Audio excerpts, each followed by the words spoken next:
നമുക്ക് ഇനി വയനാട്ടിലെ സാഹചര്യം കൂടി പരിശോധിക്കേണ്ടതുണ്ട്. അവിടെയും ഓറഞ്ച് അലർട്ടാണ് നിലവിൽ നൽകിയിരിക്കുന്നത്. വയനാട്ടിൽ നിന്ന് കമൽ ചേരുന്നുണ്ട്. കമൽ, ഇന്നലെയും നമ്മൾ കണ്ടതാണ് ഈ മഴയുടെ കലിപൂണ്ട ചിത്രങ്ങൾ ഒരുപാട് അവിടെ നിന്നും വന്നിട്ടുണ്ടായിരുന്നു. ഇപ്പോൾ നിലവിലെ മഴയുടെ സാഹചര്യം ഇപ്പോൾ വയനാട്ട് എങ്ങനെയാണ്? കാരണം ഏറ്റവും കൂടുതൽ ആശങ്കയുള്ളൊരു മേഖല കൂടിയാണ്. കാരണം മഴ ഏത് രീതിയിലാണ് അവിടെ രൂപാന്തരം പ്രാപിക്കുക എന്നുള്ള അറിയില്ല. അതുകൊണ്ട് തന്നെ നിലവിലെ ജാഗ്രതാ നിർദ്ദേശം അത് ഓറഞ്ച് അലർട്ട് ആണെങ്കിലും റെഡ് അലർട്ടിന് സമാനമായിട്ടുള്ള ജാഗ്രത പുലർത്തേണ്ടതുണ്ടോ?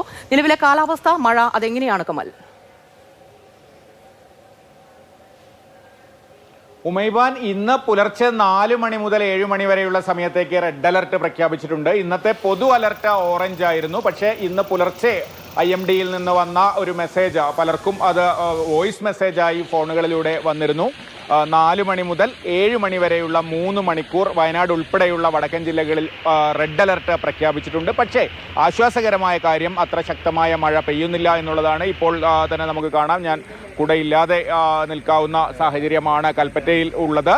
മറ്റിടങ്ങളിലും അത്ര അതിശക്തമായ മഴ പെയ്യുന്നില്ല എന്നുള്ളതാണ് വിവരം. ഇന്നലെ രാത്രിയോടെയാണ് മഴയുടെ ശക്തി കുറഞ്ഞത്. മാത്രമല്ല വലിയ ഇടവേളകളുണ്ട്. ഇപ്പോൾ അത്തരത്തിലൊരു ഇടവേളയാണ്. വലിയ ഇടവേളകൾക്ക് ശേഷമാണ് മഴ പെയ്യുന്നത്. ഒറ്റപ്പെട്ട ശക്തമായ മഴ പെയ്യുന്നുണ്ട്. പക്ഷേ അതിനിടയിൽ വലിയ ഇടവേളകൾ ഉള്ളതുകൊണ്ട് തന്നെ വെള്ളക്കെട്ടോ മറ്റു കാര്യങ്ങളോ ഒന്നുമില്ല. ഇന്നലെ തന്നെ 8 ദുരിതാശ്വാസ ക്യാമ്പുകൾ വയനാട് ജില്ലയിൽ തുറന്നിരുന്നു. അത് ഈ പുഴയോരത്തൊക്കെയുള്ള ആളുകളെ മാറ്റിപ്പാർപ്പിക്കാൻ വേണ്ടിയാണ്. പലയിടത്തും ആദിവാസി ഉന്നതികളിലൊക്കെ ഈ പുഴയോരത്തുള്ള ഉന്നതികളിൽ വെള്ളപ്പൊക്ക ഭീഷണി ഉണ്ടായിരുന്നു. പലയിടത്തും താഴ്ന്ന പ്രദേശങ്ങളിലേക്ക് വെള്ളം കയറുകയും ചെയ്തിരുന്നു.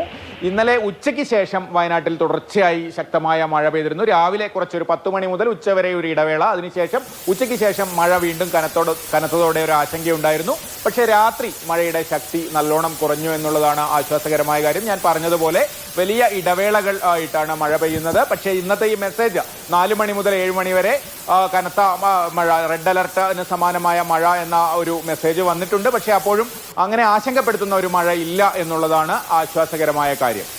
കമൽ, ഈ മാനന്തവാടി തലശ്ശേരി റോഡിൽ അവിടെ പേരിയ ചുരത്തിൽ മണ്ണിടിഞ്ഞു വീണിട്ടുണ്ടായിരുന്നു. അങ്ങനെ ഗതാഗതം തടസ്സപ്പെടുന്ന സാഹചര്യം ഉണ്ടായിട്ടുണ്ട്. ഇപ്പോൾ നിലവിൽ ഗതാഗതം പുനഃസ്ഥാപിച്ചോ? മണ്ണൊക്കെ മാറ്റിയോ? എന്താണ് ഇപ്പോൾ നിലവിലെ സാഹചര്യം?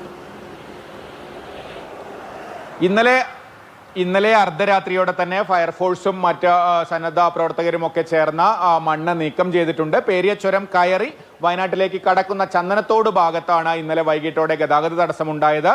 മാനന്തവാടിയെയും വയനാടിനെയും കണ്ണൂർ ജില്ലയെയും ബന്ധിപ്പിക്കുന്ന പ്രധാന പാതയിലാണ് ഇത്തരത്തിൽ ഗതാഗത തടസ്സമുണ്ടായത്.